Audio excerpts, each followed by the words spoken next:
Hello dear student, आज हम class 9th के chapter 1 matter and its surrounding के बारे में पढ़ेंगे। हमारे टॉपिक का नाम है आज मैटर इन आवर सराउंडिंग। तो हम सबसे पहले देखते हैं कि मैटर क्या होता है। तो जब भी हम अपने चारों तरफ देखते हैं, हम अपने सराउंडिंग्स में देखते हैं, तो हमें हमारे चारों तरफ बहुत सारे पदार्थ या मटेरियल देखने के लिए मिलते हैं, जो कैसे होते हैं, डिफरेंट डिफरेंट शेप, साइज़ और टेक्सचर के होते हैं। ठीक है बच्चों, तो जो भी हमारे आसपास चारों तरफ हम चीज़ें देखते हैं तो वो अलग अलग शेप, साइज़ और टेक्सचर की होती है। इन्हीं को हम बोलते हैं मैटर्स। ठीक है, जैसे कि हमारा फॉर एग्ज़ाम्पल स्टोन्स हो गया, क्लाउड है, स्टार है, प्लांट है ना, फूड है, जो ये सारी चीज़ें, वाटर है, तो ये सब क्या होता है, ये मैटर का ही पार्ट है।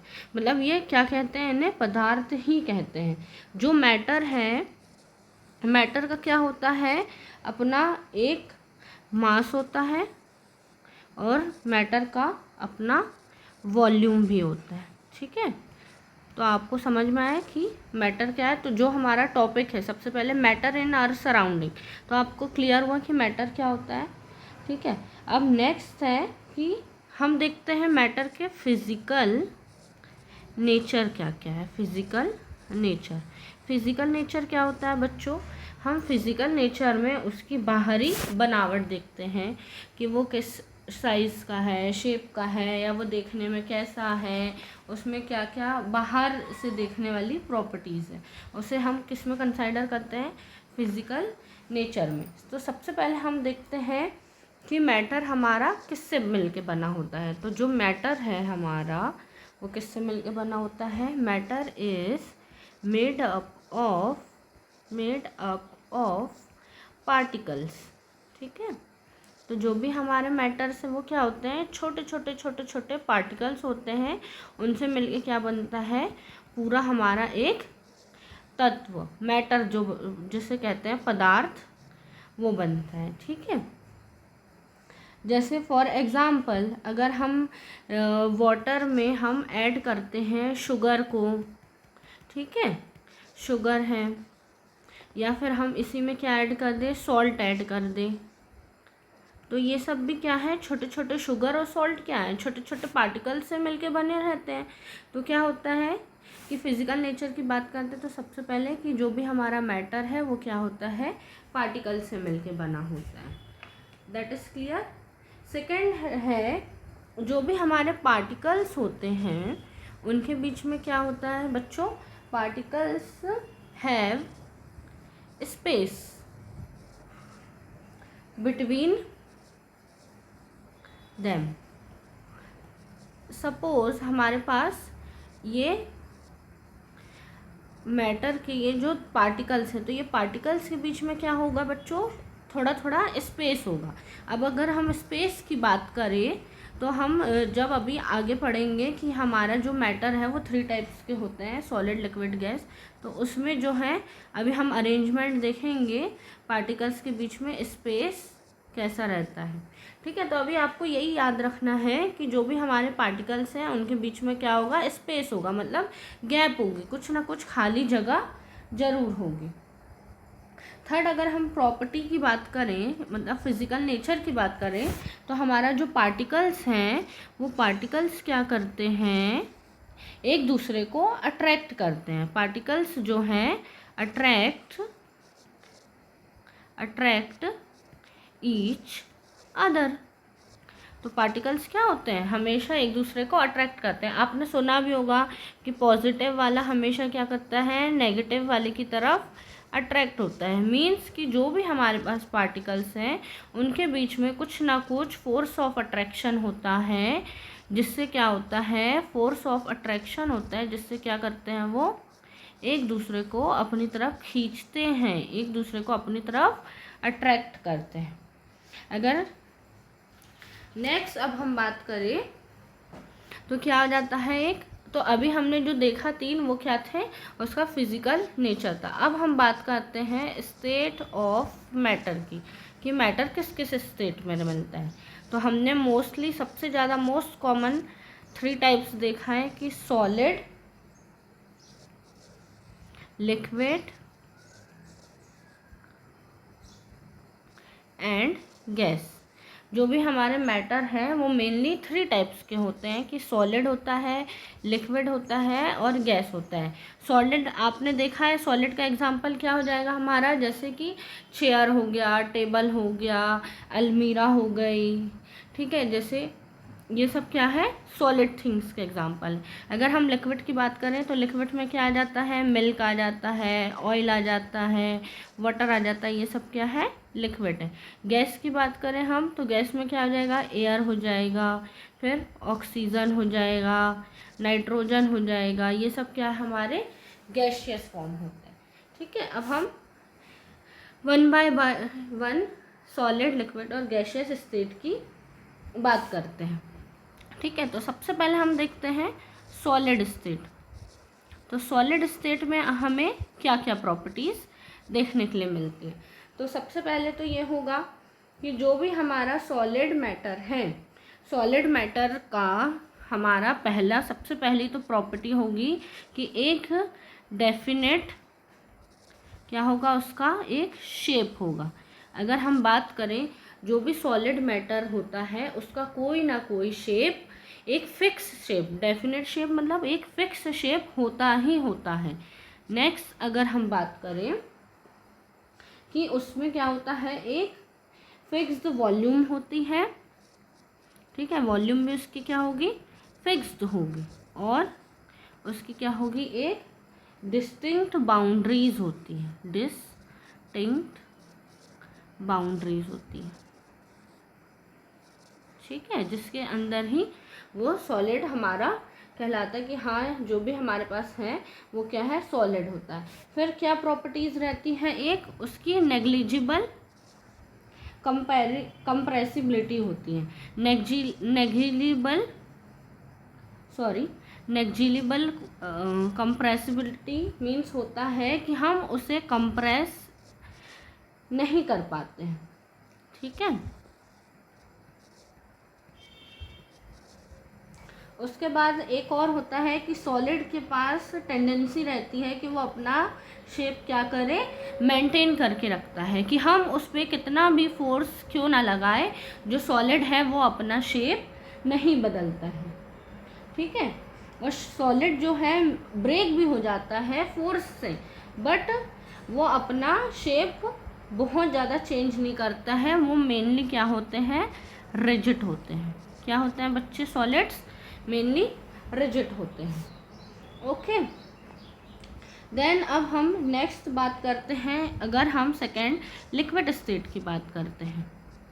ओके, तो लिक्विड स्टेट में हमें क्या क्या प्रॉपर्टी देखने को मिलती है। लिक्विड स्टेट में हम देखते हैं सबसे पहले कि जो भी हमारा लिक्विड रहता है उसका कोई भी फिक्स्ड शेप नहीं होता है। तो सबसे पहले क्या है, नो फिक्स्ड शेप। जो हमारे पास लिक्विड है उसका क्या, आपने कभी देखा है कि वाटर का कोई शेप है, या फिर जो हमारे पास मिल्क है या ऑयल है उसका कोई शेप है, उसका शेप नहीं होता है। उसे जिस भी कंटेनर में रखते हैं, जिस भी बर्तन में हम रख देते हैं, तो वो उसी शेप का ऑक्यूपाइड कर लेता है, वो उसी शेप को ले लेता है। बट एक बहुत ही इम्पॉर्टेंट चीज़ हम देखते हैं कि उसमें क्या होता है, लिक्विड में फ्लो होते हैं, लिक्विड फ्लूडिटी पाई जाती है ना, वो क्या होते हैं, फ्लो करते हैं, बहते हैं। तो और वो कैसे होते हैं, रिजिड भी नहीं होते हैं, ये कैसे होते हैं, नॉट रिजिड होते हैं।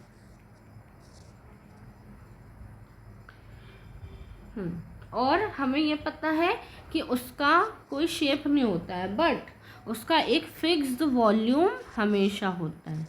ठीक है, उसका कोई शेप तो नहीं होता है, बट उसका फिक्स्ड वॉल्यूम हमेशा रहता है। अब नेक्स्ट हम थर्ड स्टेट की बात करें, तो थर्ड स्टेट है हमारा गैसियस स्टेट या गैस स्टेट की बात करते हैं।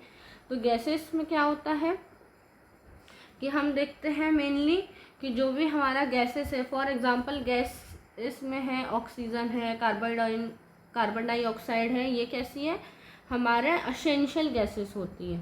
ठीक है, जो CO2 है वो प्लांट्स के लिए ज़रूरी है, O2 है, ऑक्सीजन है जो हमारे लिए ज़रूरी होती है। अब हम देखते हैं कि जो भी हमारे स्पेस रहता है, या फिर हम बात करें कि गैसियस का, तो अब गैस का तो कोई भी एक शेप, साइज, वॉल्यूम फिक्स नहीं रहता है, ना ही वो रिजिड रहती है ना। तो गैस का no fixed shape, no size, gas का ना ही कोई फिक्स शेप होता है और ना ही साइज होता है। अब अगर हम कंपैरिजन करें सॉलिड, लिक्विड और गैसियस की, कि इनके बीच में जो हमारे पास मॉलिक्यूल हैं तो वो कैसे होता है। अगर हम सॉलिड की बात करें, ये हम बात करते हैं लिक्विड की, और ये हमारे पास गैसेस, तो हम देखते हैं कि जो सॉलिड है वहाँ पे जो भी पार्टिकल्स हैं वो क्लोजली पैक्ड रहते हैं। ठीक है, वो बिल्कुल पास पास रहते हैं। इनके जो मैटर के जो भी मॉलिक्यूल्स है, पार्टिकल्स है, वो क्या होते हैं, एक दूसरे से बिल्कुल क्लोजली पैक्ड रहते हैं। तो इसमें फोर्स ऑफ अट्रैक्शन भी कैसा रहता है, हायर रहता है। अब लिक्विड की बात करते हैं तो इनके बीच में थोड़ा थोड़ा हमें गैप देखने को मिलता है। तो इनमें फोर्स ऑफ अट्रैक्शन क्या होता है कि हमारे सॉलिड की कंपैरिजन में थोड़ा कम होता है। और गैशियस मॉलिक्यूल क्या होते हैं, ये बहुत ही फ्रीली मूव करते हैं। कैसे होते हैं, ये फ्रीली मूव करते हैं। तो इनके बीच में स्पेस कैसा रहता है, बहुत ज़्यादा होता है। अगर हम स्पेस की बात करें कि मॉलिक्यूल के बीच में कैसा स्पेस है, तो सॉलिड में तो बिल्कुल स्पेस नहीं है, फिर लिक्विड में है, और गैशियस में तो बहुत ज़्यादा स्पेस ही स्पेस है।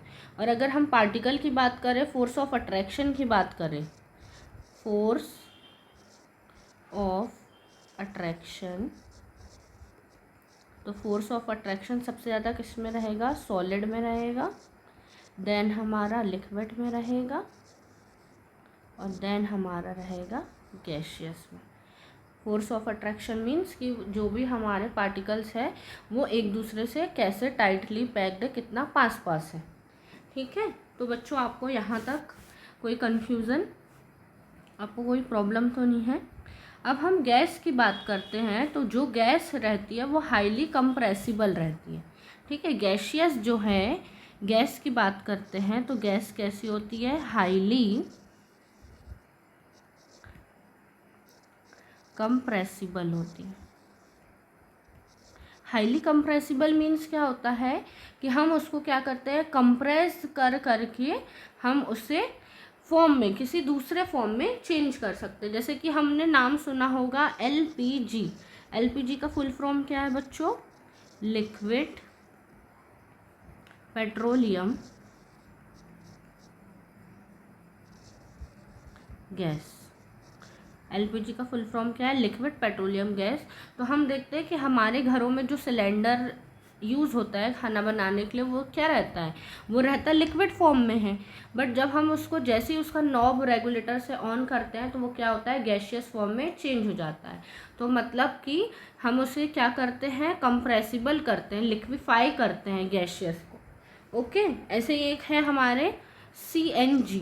CNG क्या है, compress natural gas, compressed natural gas.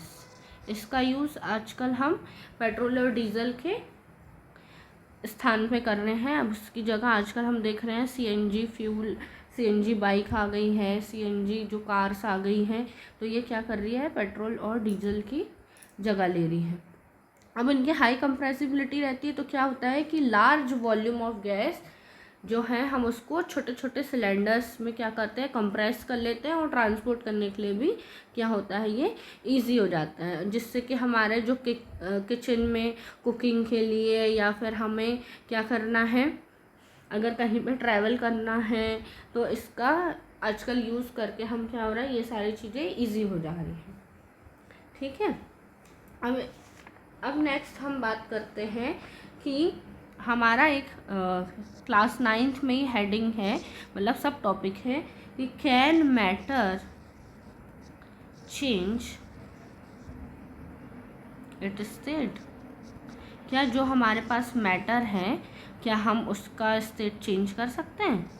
आप लोग क्या बताएंगे कि जो भी हमारे पास मैटर रहता है कि सपोज सॉलिड है तो क्या वो हमेशा सॉलिड ही रहेगा? सॉलिड को क्या हम लिक्विड में चेंज कर सकते हैं?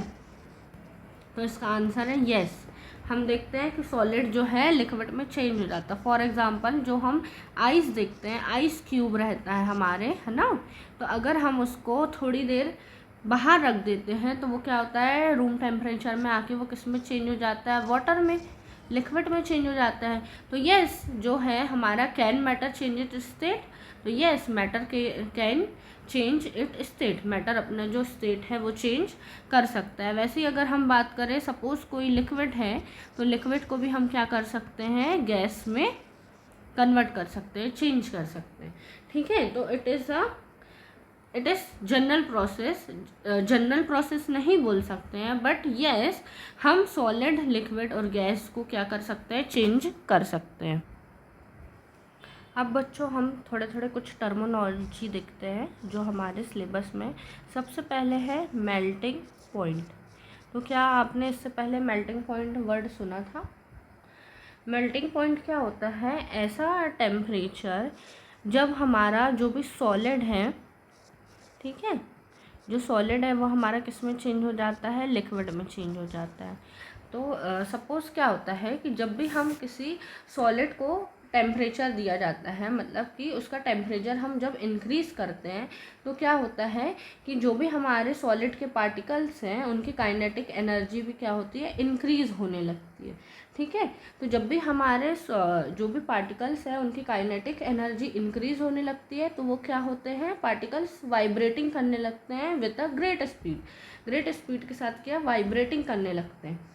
ठीक है, तो जो भी एनर्जी है उससे क्या होगा कि इनका फोर्स ऑफ अट्रैक्शन बढ़ जाएगा। ठीक है, अब क्या होगा कि जो भी पार्टिकल्स हैं उसकी एक जो फिक्स्ड पोजीशन थी, अब वो फिक्स्ड पोजीशन से वो क्या करेंगे? मूव्ड आउट करने लगेंगे, मूव करने लगेंगे और वो क्या होंगे? फ्रीली वो अलग अलग जगह मूव करने लगेंगे। ठीक है, तो एक स्टेज आ जाती है जब सॉलिड क्या हो जाता है? मेल्ट होने लगता है, किसमें? लिक्विड में। तो इसी को हम क्या बोलते हैं? Melting point. अगर हम डेफिनेशन देखें मेल्टिंग पॉइंट की तो डेफिनेशन क्या हो जाएगी कि the minimum temperature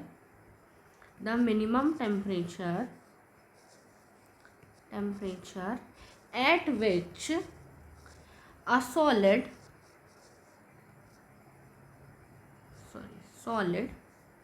melts to become a liquid। अब ये सारी कंडीशन होगी कैसे? At the atmospheric pressure, it is called melting point. Understand?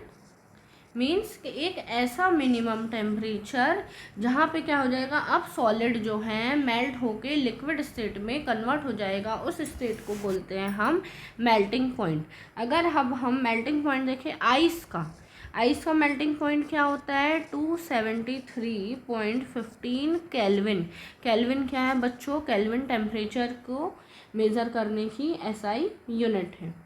ठीक है, और जो हमारा 0 डिग्री सेल्सियस होता है, 0 degree Celsius is equal to इसी वैल्यू के होता है 273.15 केल्विन। ये जो वैल्यू है ये बहुत इम्पॉर्टेंट है, आपको ये हमेशा याद रखनी है। तो अब क्या हो गया? हमने पढ़ा कि मेल्टिंग पॉइंट होता है, वैसे ही कुछ ना कुछ बॉइलिंग में पॉइंट होगा। अब बॉइलिंग पॉइंट से क्या समझ में आ रहा है? सबसे पहले बॉइलिंग पॉइंट का नाम सुनते ही हमें क्या समझ में आता है कि कोई चीज़ हमारी बॉईल हो रही है। तो यस, ऐसा पॉइंट या ऐसा टेम्परेचर जहाँ पे कोई भी लिक्विड क्या होता है? बॉईल होना स्टार्ट हो जाता है, उबलना स्टार्ट हो जाता है, उसे हम क्या बोलते हैं? Boiling point. तो बॉइलिंग पॉइंट की डेफिनेशन क्या होगी? The temperature at which a liquid start boiling at the atmospheric pressure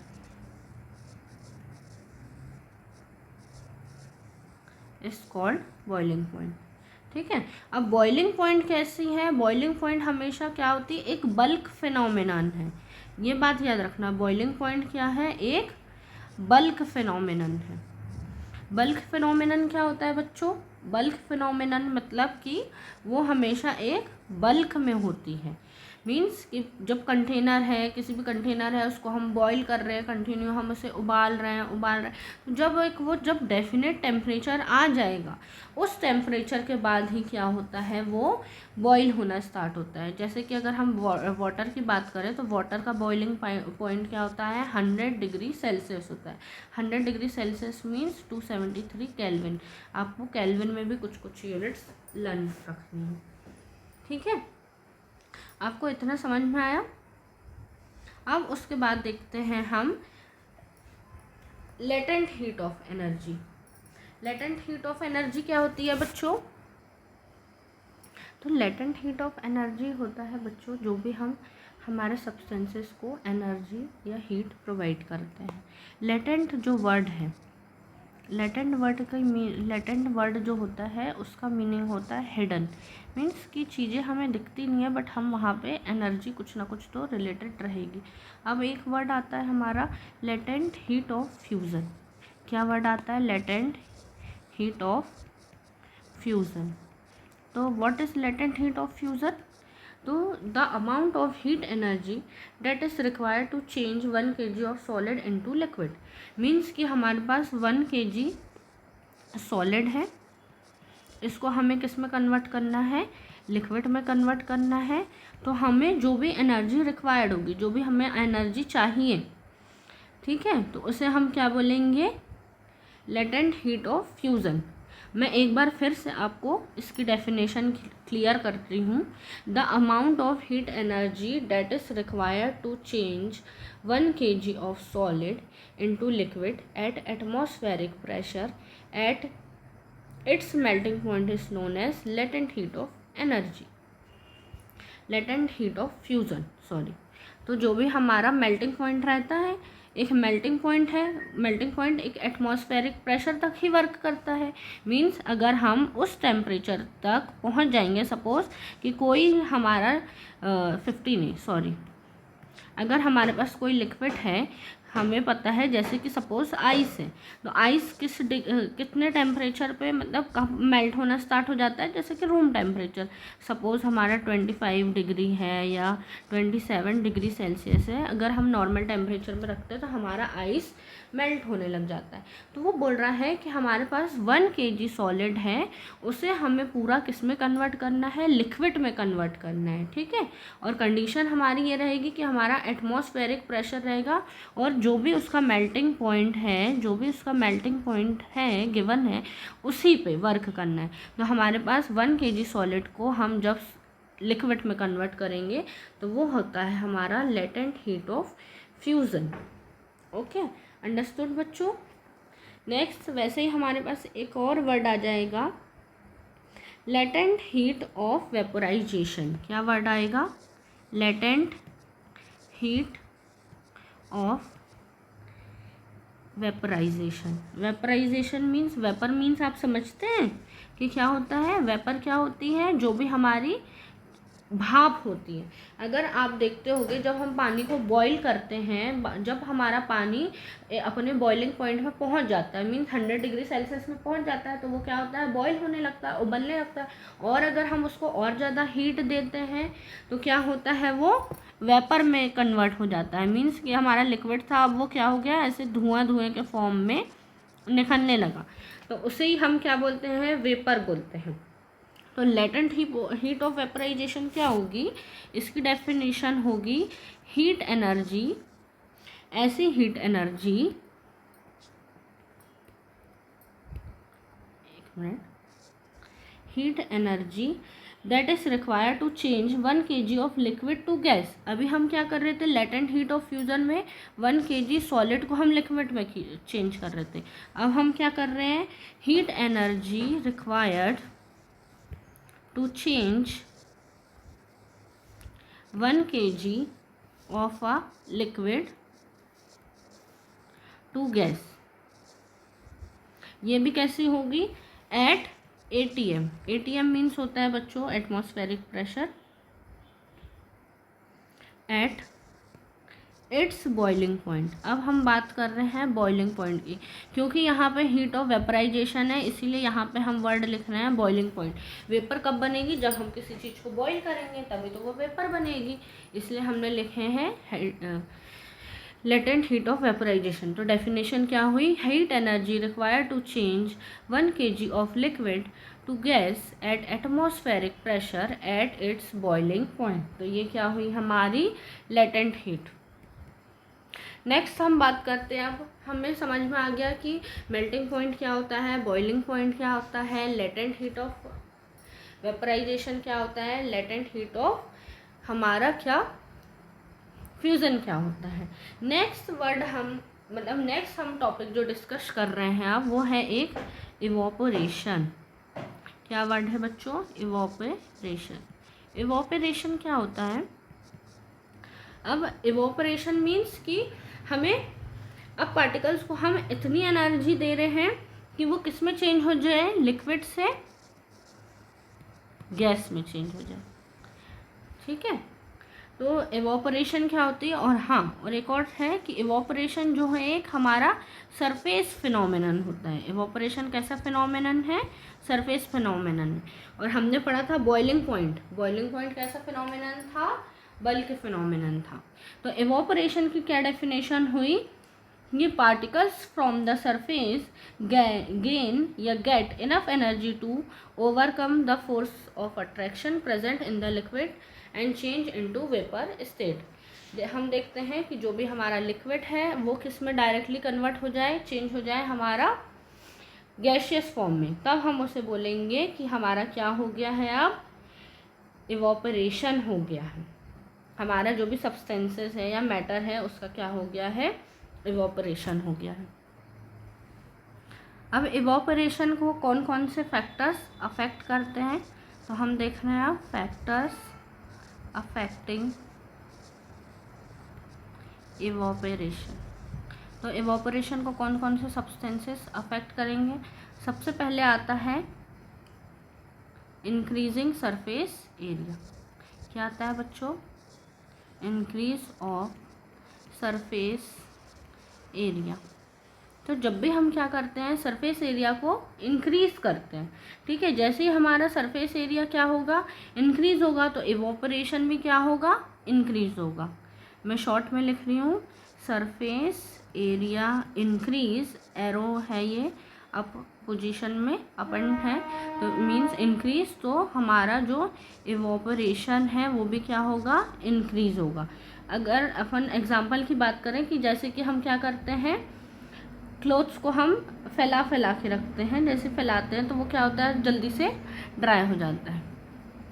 second हम बात करते हैं कि और क्या फैक्टर्स हैं जो इवोपरेशन को अफेक्ट करेगा, तो increase in temperature, increase of temperature. अब टेम्परेचर कैसे अफेक्ट करता है हमारे इवोपरेशन को, तो हमें पता है कि क्या होता है कि जैसे हमारे पार्टिकल्स को एनर्जी मिलती है, मींस एनर्जी मिलती है, काइनेटिक एनर्जी मिलती है, तो काइनेटिक एनर्जी जब भी हमारा कोई भी मैटर है या पार्टिकल है, जब वो जैसे कि रेस्ट की पोजीशन में, तो वो जब उसको एनर्जी नहीं मिलती तो वो रेस्ट की पोजीशन में रहता है, वो वर्क नहीं करता है। बट जैसे ही हम क्या करते हैं, टेम्परेचर इंक्रीज करते हैं, तो वो पार्टिकल्स भी क्या होते हैं, उनको काइनेटिक एनर्जी मिल जाती है, तो पार्टिकल्स क्या करते हैं? मूव करने लग जाते हैं। और जैसे पार्टिकल्स मूव करेंगे तो वो क्या होगा कि ईजीली वो लिक्विड स्टेट से क्या हो जाएंगे? वेपर स्टेट में कन्वर्ट हो जाएंगे। तो जैसे ही हम टेम्परेचर इंक्रीज करते हैं तो इवोपरेशन भी क्या होता है बच्चों? हमारा इवोपरेशन भी इंक्रीज हो जाता है। अब थर्ड हम देखते हैं decrease in humidity. Third factor क्या है? Decrease in humidity. अब ह्यूमिडिटी क्या होता है? ह्यूमिडिटी बच्चों हम बोलते हैं ना, जन नॉर्मली कि ह्यूमिडिटी आज बढ़ गई है, मतलब कि जो भी हमारा एनवायरनमेंट रहता है, एटमॉस्फेयर रहता है, उसमें कुछ ना कुछ हमारा लिक्विड पार्टिकल हमेशा प्रेजेंट रहता है। मतलब कि वाटर वेपर जो है हमारी एयर में प्रेजेंट होती ही है, उसी को हम क्या बोलते हैं, ह्यूमिडिटी बोलते हैं।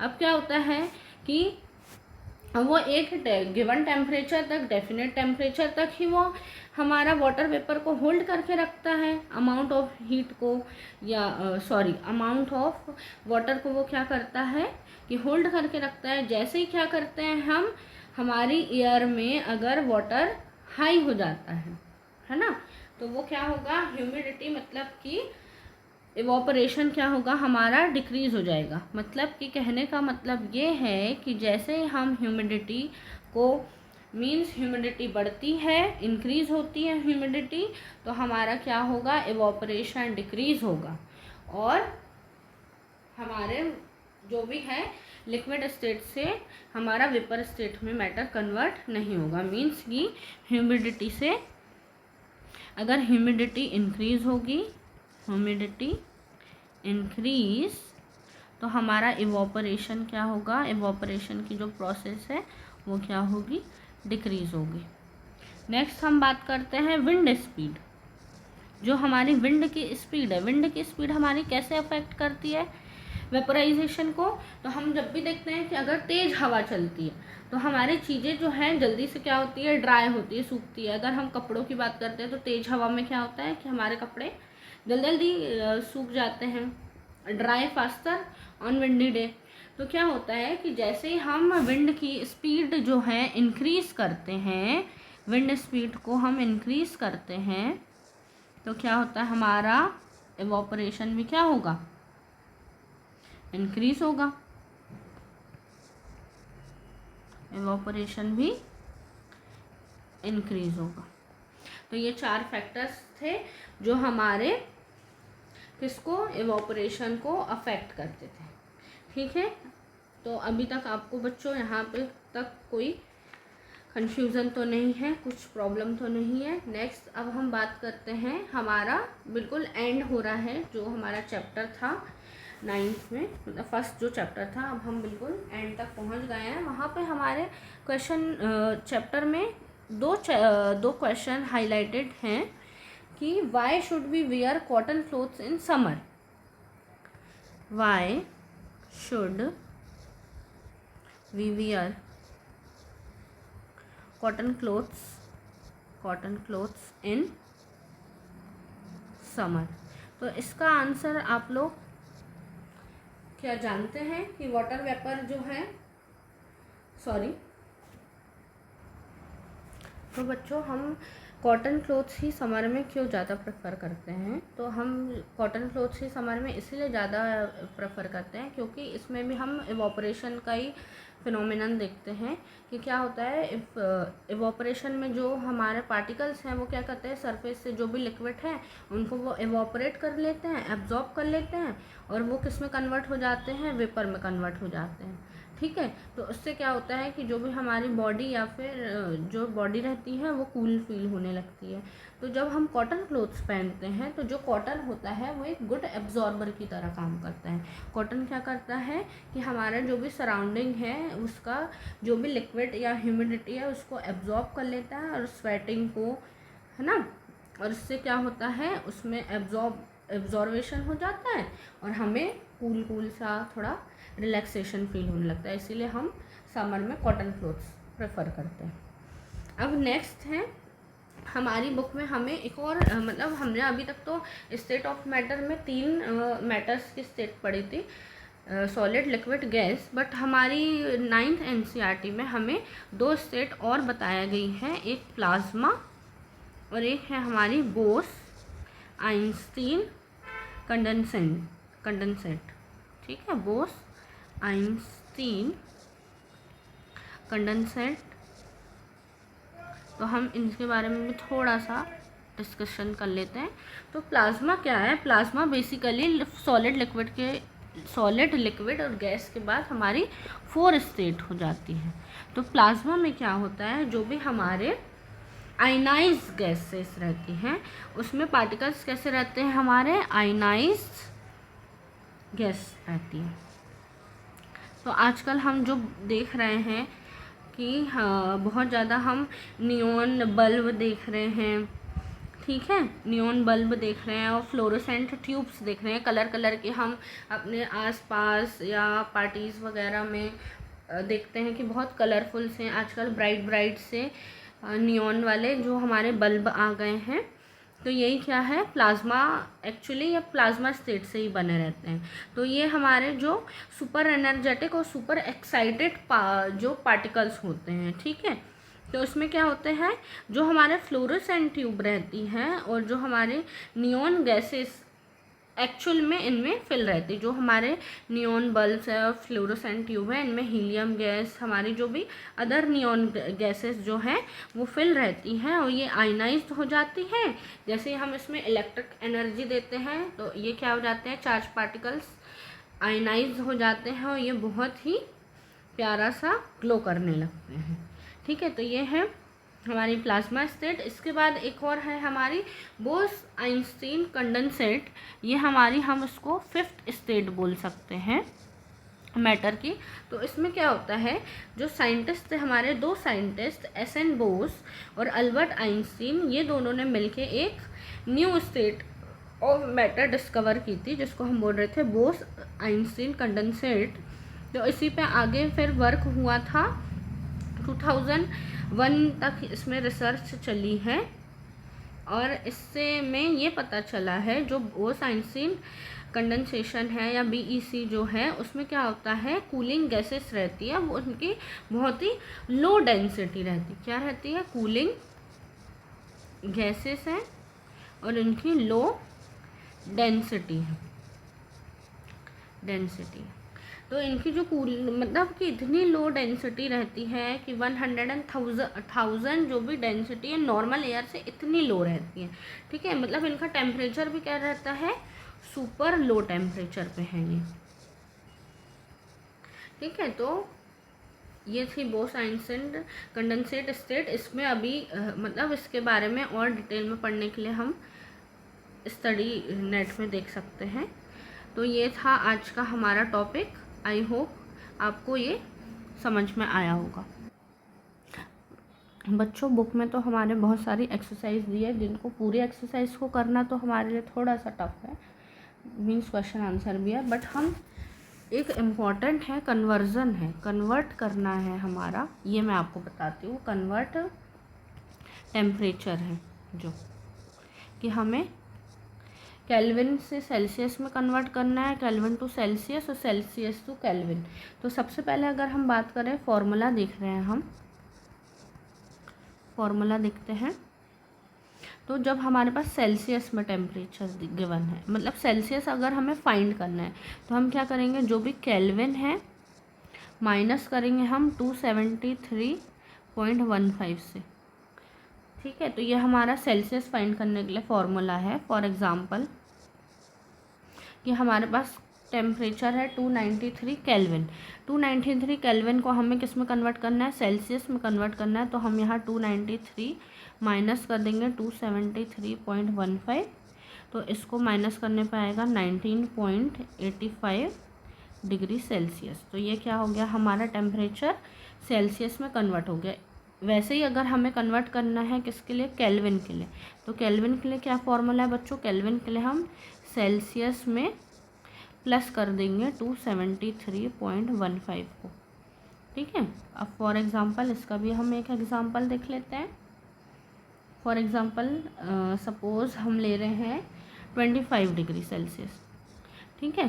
तो जो हमारा 273 है, सेल्सियस है हमारा 25, प्लस करेंगे हम 273.15 से, तो हमारा आंसर हो जाएगा 298.15 केल्विन।